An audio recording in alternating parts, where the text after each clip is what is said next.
Hello everyone, thank you for joining us for another edition of Texas Insider TV, brought to you by SpeedStream. I'm Jim Cardle.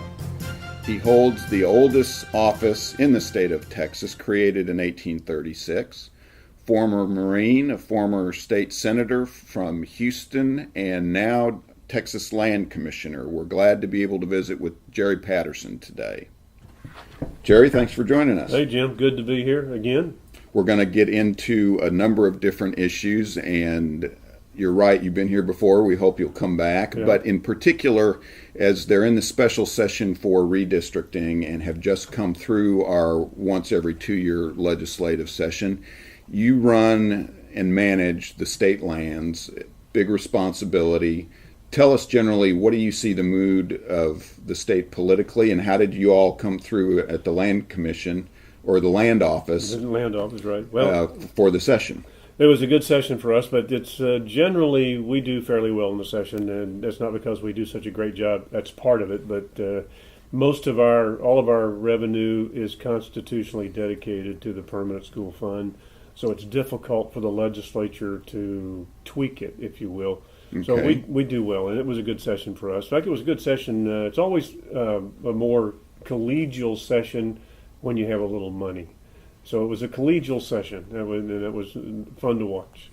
You oversee a lot of the veterans programs, the Veteran Home Loan Land Board and so forth, but in particular, because of the budget situation you mentioned, there was tax reform, there was tax incentives.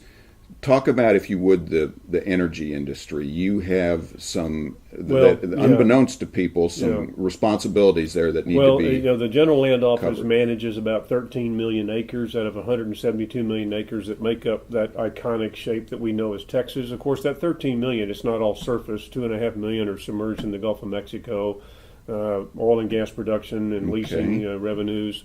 We have surface acreage where we don't own the minerals. We have mineral acreage where we don't own the surface. But nonetheless, in some shape or form, 13 million acres. We're, between the Permanent University Fund, the Permanent School Fund, we're setting records in revenue. And it's primarily because the oil boom. And oil because natural gas prices are so low that it's barely economic in some cases to actually produce natural gas.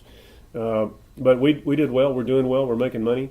And not only just the revenues that go to public education and higher education, the entire state of Texas is booming because of our oil and gas surge.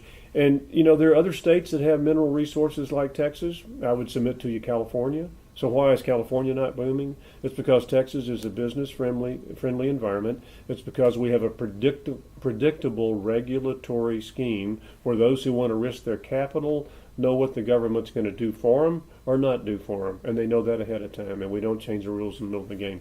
We're booming. It's a shale plays, it's fracking, it's directional drilling, it's 3D seismic, it's multi-zone production, and that's going to continue. Yeah. You mentioned some of the alternative types of fuel, and it occurs to me that you've also made landmark progress toward creating wind farms in the Gulf. I guess you could talk about that for a minute. Well, we several years ago, it's becoming important. Yeah, correct? Well, several years ago, we leased 125,000 acres in the Gulf of Mexico for wind power and another 125,000 for geothermal. However, we haven't produced any wind power offshore, primarily because natural gas, which is about 60% of our generation in Texas, is natural gas fired. Natural gas is so cheap, at 3.5 an MMBTU, that virtually any other type of electric generation is non-competitive. Okay. So we are natural gas driven. I suspect when natural gas prices go back up in the $5-6 range that we're going to have more offshore wind come online. But the interesting thing about wind power is that last August we avoided a rolling blackout because of the wind power installed in the Corpus Christi area. Yeah, so it was a lot of stuff going on. Yeah. Folks, I want to get into another subject area here, and I will say thank you again to Land Commissioner Jerry Patterson from the General Land Office. Commissioner, we also have had a lot of concern in the press lately about personal security, internet privacy. Yeah. The Fourth Amendment, you've been a longtime protector of the Second Amendment and gun rights. Tell us what you see in overlap there, or any progress that. Well, I kind of agree with Benjamin Franklin. He said, "He that gives up their, security or correction, gives up their liberty for a little security will get and deserve neither." There is Yes. liberty has a price, and a continual surveillance police state is not something that I subscribe to as being a good idea. Whether it's the Fourth Amendment, or the Fifth, or the Second Amendment that I'm most associated with as the author of Texas concealed handgun law.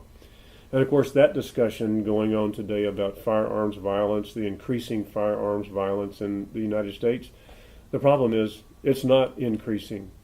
It's dramatically decreasing.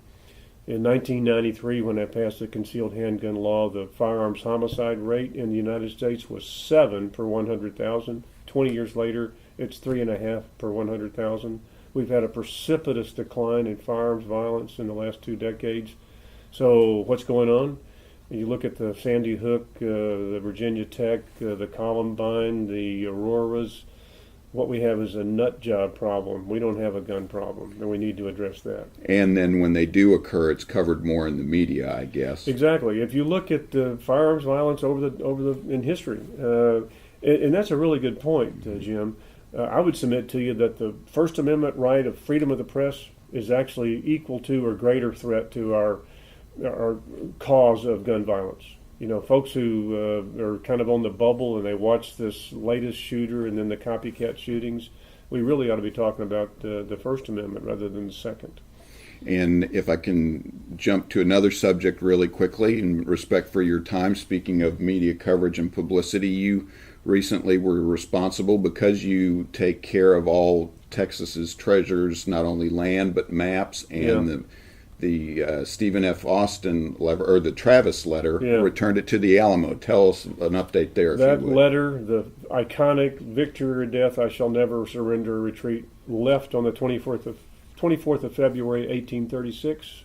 It had not returned to the Alamo for 177 years. It's been in our archives. We returned it there for a display during the 13 Days of Glory anniversary of the Siege of Alamo. It was the most moving thing that I've participated in a very long time. Folks stood in line for hours, 6-7 hours, people from other countries. And when they came out the back of the Alamo, they were, many of them, tearful. The message, the story of those 189 men who gave their life for liberty is evidenced in that letter. And returning that letter was just, it makes the hair on the back of my neck stand up as we speak right now. I know there was a little concern you had to get it approved through a commission or two, that there would be danger in the transportation. The archives, I guess no problem. Texas State Library Archives Commission do exactly what they're supposed to do, protect those treasures. And we had to convince them that we would secure both, whether temperature, humidity, light. We had DPS, we had Texas Rangers, we had San Antonio PD, there was nothing going to happen to that letter. It was a secure environment. It was a very secure environment and a very moving endeavor. Well, congratulations on that effort. Finally, in the political realm, what I think a lot of folks are going to be seeing and hearing your name about in the immediate future. Comptroller Combs announced a couple weeks ago she's not going to run for comptroller. You are one of the couple that have declared. Tell us how the race is going, and what do you see the political challenges you're facing? Susan Combs said she's not running for anything, and she was a rumored candidate for lieutenant governor. I am a candidate for lieutenant governor. I'm running for lieutenant governor. I've been doing this for about a year and a half. I'm not backing up. And what I've encountered around the state is folks are hungry for candidates or office holders who are straight with them, who will tell them what they believe in, tell them where they are, and then do the same thing they said they were going to do. Even if you talk to a group and you don't disagree with them, or they don't agree with you disagree, or they don't agree with you, they really respect folks that are straight. And I want to be the straight guy. I want to be the folks. We have iconic past lieutenant governors. One of my favorites is Alan Shivers. Okay. Actually, he was lieutenant governor and then governor, but he was a hero in my book because he was a Democrat who endorsed a Republican candidate for president, Dwight Eisenhower, because it was best for his state over the Tidelands controversy about submerged lands. And it really changed that election, literally, for the Electoral College. Exactly. Texas went with Eisenhower in 52. Our Democrat governor endorsed the Republican. We need more leaders who are going to do what's best for Texas and don't care about the political consequences, the blogs, the pundits, the editorial boards, any of that. Be straight with folks. Tell them what you're going to do. So you have got to the filing period, I believe, opens early December. You've got 5 or 6 months. You're going to be traveling around the state, traveling around, trying to raise the money, shaking hands. I speak probably 2 or 3 times a day. Where will I be tomorrow? I'll be in McKinney tomorrow. It's a wonderful thing to do. You go to places in Texas that you would otherwise have never been. You know, if you grow up in Texas, you live 75, 80, 85 years, you don't have the opportunity to travel. And what I learned is there's no reason to go anywhere else. Everything's here. Well, speaking of here, we're going to leave it here. Thanks very much for coming in to visit with us. We hope you'll come back. I'll be back whenever you need me. Folks, thanks for joining us and tuning in for another edition of Texas Insider TV. We appreciate Land Commissioner Jerry Patterson joining us today. Thank you, Commissioner. Good to be here. Be sure and join us again. Don't forget, you're either an insider or you're not. I'm Jim Cardle. Thanks for joining us.